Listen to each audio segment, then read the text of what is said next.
Taipei cafe তাইওয়ানে আমাদের দ্বিতীয় দিনের সকালে আমরা ঠিক করলাম স্থানীয় মানুষেরা যেখানে এবং যে খাবার দিয়ে তাদের প্রাতরা সারেন, আমরাও সেরকমই একটা জায়গাতে সেরকম খাবার দিয়ে দিনটা শুরু করব। আমরা খুঁজে খুঁজে চলে গেলাম আমাদের হোটেলের কাছেই ইয়ংঘে ডৌজাং দেওয়াং বলে একটা ছোট্ট ব্রেকফাস্ট জয়েন্ট, যেখানে শুধুমাত্র স্থানীয়রাই খাচ্ছেন, কোনো বিদেশিদের ভিড় নেই। আর আমরা সেখানে নিয়ে নিলাম একটা স্টিমড বান বা বাওজি। বানটা স্টিম করা আর ভেতরে একটা অমলেট দেওয়া আছে, একটু অন্যরকম টেস্ট আসছে।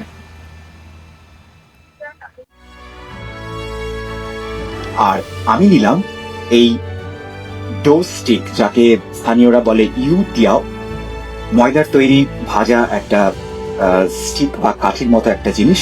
আর তার সঙ্গে এরা দিয়েছে সয়মুখ।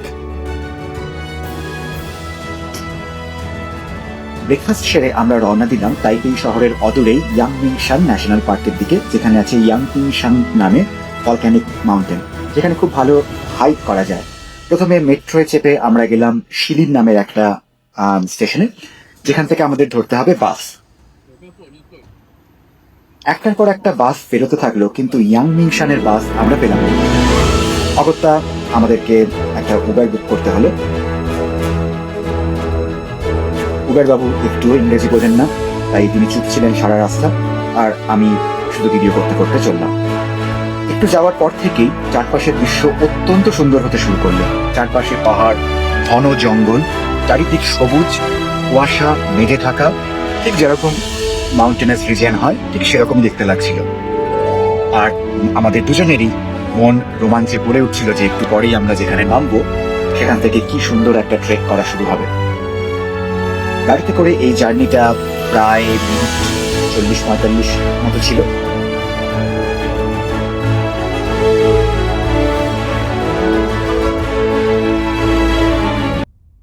কিন্তু তখনও জানতাম না কপালে কি আছে। সেদিন একটা অদ্ভুত ঘটনা ঘটল, যেরকমটা আগে আমাদের সঙ্গে কখনো হয়নি।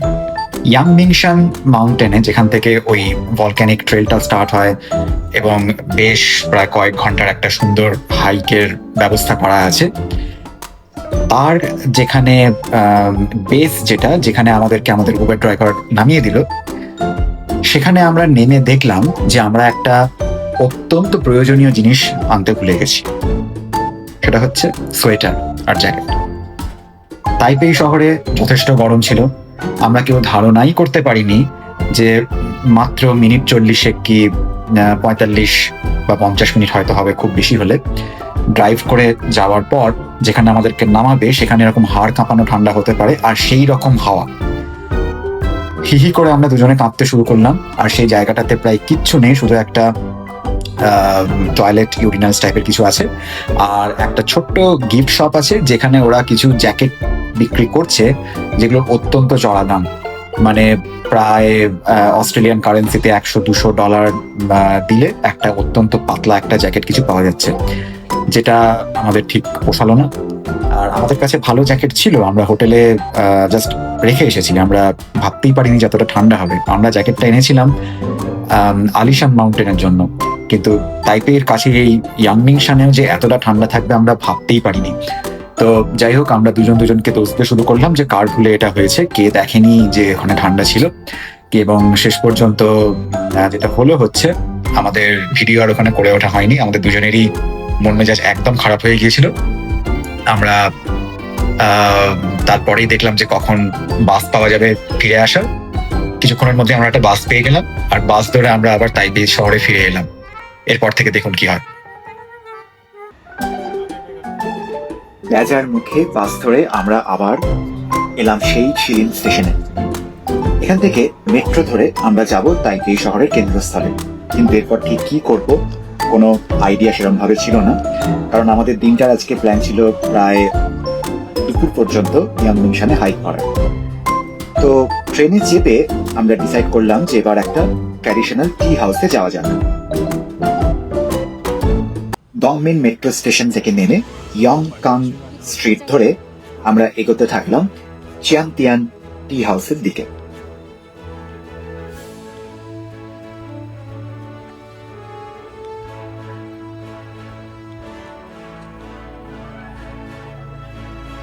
পথে দেখি বেশ সুন্দর একটা বেকারি শপ। একটু ঢু মারা গেল। তাইপেই শহরের এই বেকারি শপগুলো কিন্তু খুব সুন্দর। এরকমটা জাপানেও আমরা আগে দেখেছিলাম, আর তাইপেতেও দেখলাম ঠিক একই রকম ভাবে বেকারি শপের খুব ভালো একটা কালচার আছে।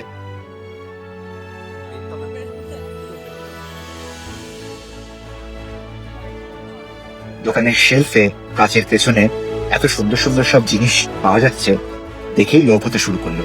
কিন্তু না, আমাদের এখন যেতে হবে ট্র্যাডিশনাল টি হাউসে। এখানে সময় নষ্ট করলে চলবে না।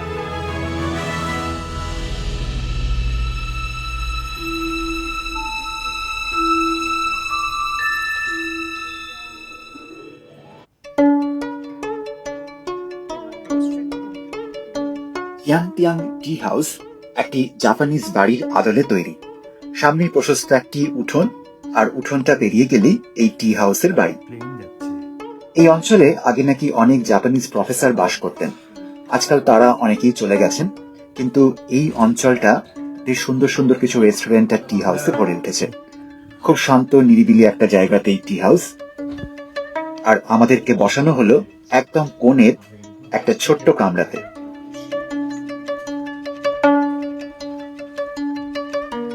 আমরা তাইওয়ানের স্থানীয় যে উলং টি পাওয়া যায় সেরকমই একটি উলং টি খাবো বলে ঠিক করলাম। তার নাম হচ্ছে ওরিয়েন্টাল বিউটি।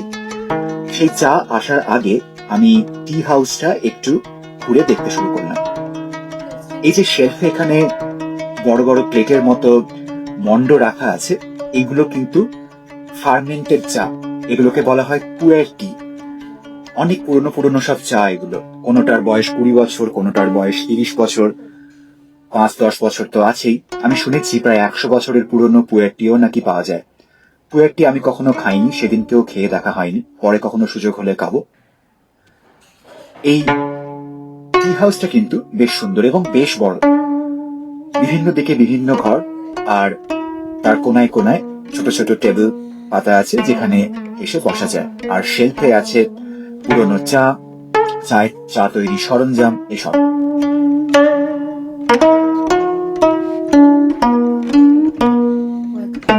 চা খাওয়ার প্রক্রিয়াটা অনেকটাই এই মেয়েটি চায়ের সরঞ্জাম, চা সবকিছুই আমাদের সামনে নিয়ে এলো এবং সে আমাদের চা তৈরি করার প্রক্রিয়া, চা খাবার প্রক্রিয়া সবকিছু ভালো করে বুঝিয়ে দেবে এবং তারপর সে উঠে যাবে আর আমরা বাকি চাটা নিজেরা করে করে খাবো।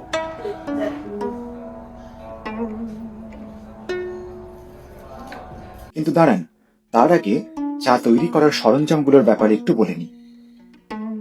এই যে বড় পাত্রটা, এর মধ্যে চা ধুয়ে সেই ধোয়া জল ঢেলে রাখা হবে।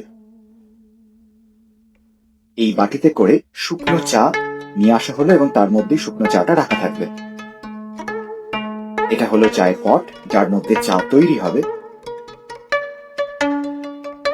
পাশের এই কাচের বিকারটি হলো যার মধ্যে চা তৈরি করার পর ঢেলে রাখা হবে। এই বাটিগুলোতে চা খাওয়া হবে, আর এই কাপগুলোতে চায়ের গন্ধ শোকা হবে। আর এই কাঠিটা দিয়েই চা নাড়াচাড়া করা হবে। চীনে আর জাপানে চা তৈরি আর চা খাওয়ার পদ্ধতি বেশ জটিল।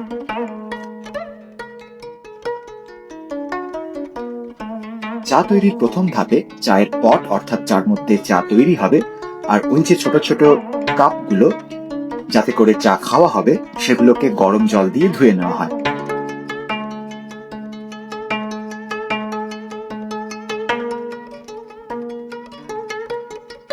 এরপর চায়ের পটের মধ্যে শুকনো চা পাতা দিয়ে একবার শুকিয়ে নিন। এভাবে শুকনো চায়ের গন্ধ পাওয়া হবে। এবার 90 ডিগ্রি সেলসিয়াসের জল ওই চায়ের পটের মধ্যে ঢেলে নেওয়া হলো, আর 30 সেকেন্ডের জন্য চা পাতাটাকে ভেজানো হবে। উলং টি বা বিশেষত ওরিয়েন্টাল বিউটি প্রথমবার করার সময় 30 সেকেন্ডই যথেষ্ট। চা তৈরি হয়ে গেলে ওই কাচের বিকারের মধ্যে চাটিকে ঢেলে রাখুন। একটা হালকা কমলা রঙের সুন্দর চা তৈরি হয়েছে, যা ওই বিকারের মধ্যে আছে। আচ্ছা, প্রথমে কিন্তু খেয়ে নেবেন না। ওই যে লম্বা কাপের মধ্যে ঢালা হলো, সেই কাপগুলো কিন্তু চায়ের সুবাস নেওয়ার জন্য, খাওয়ার জন্য নয়। প্রথমে ওটাকে উপুর করে দিই, তাহলে চাটা চলে এলো নিচের ওই ছোট বাটিতে। আর ওই যে লম্বা কাপটা, সেখান থেকে শুধু চায়ের গন্ধ নিন, চায়ের সুবাসটা নিন। এবার আপনি ওই ছোট কাপটা থেকে চা খেতে পারবেন। খুব শেষ পর্যন্ত আমরা চা খেতে শুরু করলাম। হ্যাঁ, তবে বারবার ওই যে চায়ের কটটা আছে ওর মধ্যে চা পাতা রাখাই আছে, গরম জল ঢালুন, একটু করে ভেজান, আর চা ঢেলে ঢেলে খেতে থাকুন। এই হচ্ছে চীনে পদ্ধতিতে চা খাওয়া। এই মেয়েটি আমাদের সঙ্গে বেশ কিছুক্ষণ গল্প করলো। সে আদতে জাপানি, সে জাপান থেকে তাইওয়ানে এসেছে চা তৈরির প্রশিক্ষণ নিতে। 3 বছরের কোর্স করে সে এখন এই টি হাউসে কাজ করছে। চাকে এই চীন আর জাপানে এক অত্যন্ত উচ্চ স্থানে রাখা হয়। তারা চায়ের পূজারী। চা শুধু খেয়ে নেওয়ার জন্য খাওয়া নয়, চা তৈরি করা, চা খাওয়া এবং চায়ের সরঞ্জাম, চা সংরক্ষণ সবকিছুর রয়েছে একটা অত্যন্ত সুষ্ঠু নিয়ম, এবং সেইগুলোকে আপনাকে মেনে নিতে হবে এবং মেনে চলতে হবে।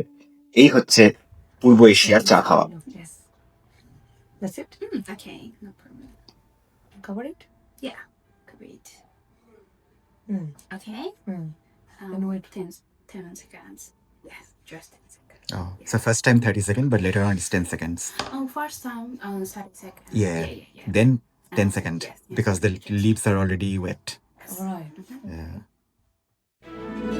একটা লম্বা প্রক্রিয়া শেষে আমরা চা খেতে পেলেও এই ওরিয়েন্টাল বিউটি চায়ের গন্ধ এবং স্বাদ দুটোই কিন্তু অতুলনীয় ছিল।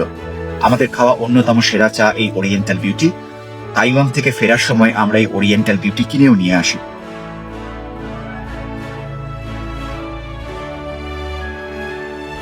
টি হাউস থেকে বেরিয়ে আমরা এবার ভাবলাম লাঞ্চ করা যাক। এই অঞ্চলে রেস্তোরাঁর কোনো অভাব নেই। আমরা কেন জানি সেদিন ঠিক করলাম একটা মেডিটেরেনিয়ান রেস্তোরাঁ টোস্টেরিয়া কাফেতে সেদিনকে লাঞ্চ ছাড়া। সাধারণত আমরা যে দেশে যাই সেখানকার স্থানীয় খাবারই খাই, কিন্তু সেই দিন এই মেডিটেরেনিয়ান খাবার কিন্তু বেশ ভালো লেগেছিল। এরকম উঁচু একটা প্ল্যাটফর্মের ওপর আমাদের বসতে দেওয়া হলো, যেখানে গদি পাতা আছে, আর এই খাবারগুলো ছিল প্রত্যেকটাই বেশ সুন্দর।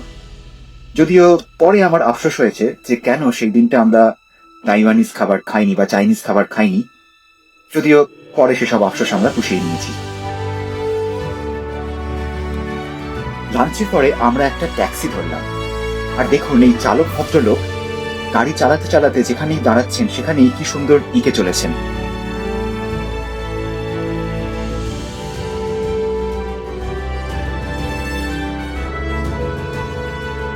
উনি আমাদের নামিয়ে দিলেন ওয়াশান 1914 ক্রিয়েটিভ পার্কে। এখানে স্থানীয় শিল্প, কলা, সংস্কৃতি, সিনেমা এসবের প্রদর্শনী সারা বছর চলতে থাকে। তবে সেদিনকে যে ঠিক কি চলছিল আমরা দুজনের কেউই বুঝে উঠতে পারলাম না। জায়গাটা খুব একটা ভালোও লাগলো না, আর আমরা ফিরে এলাম হোটেলে।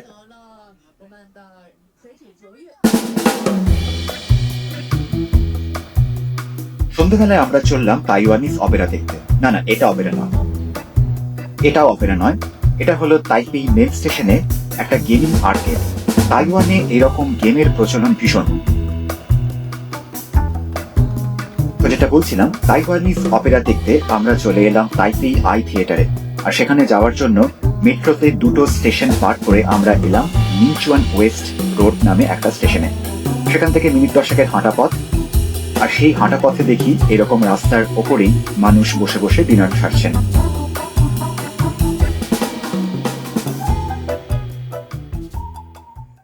তাইপেই আইতে এই তাইওয়ানিজ অপেরার প্রচলন কিন্তু 100 বছরেরও বেশি। আজকের দিনে মূলত টুরিস্টদের জন্য সপ্তাহে 3 দিন করে এই অপেরা দেখানো হয়। রং বেরঙের জামা কাপড়, চড়া সুরের গান, জিমন্যাস্টিক এবং অত্যন্ত সুন্দর অভিনয়, সবকিছু মিলিয়ে এই অপেরা আমাদের মন জিতে নিয়েছিল।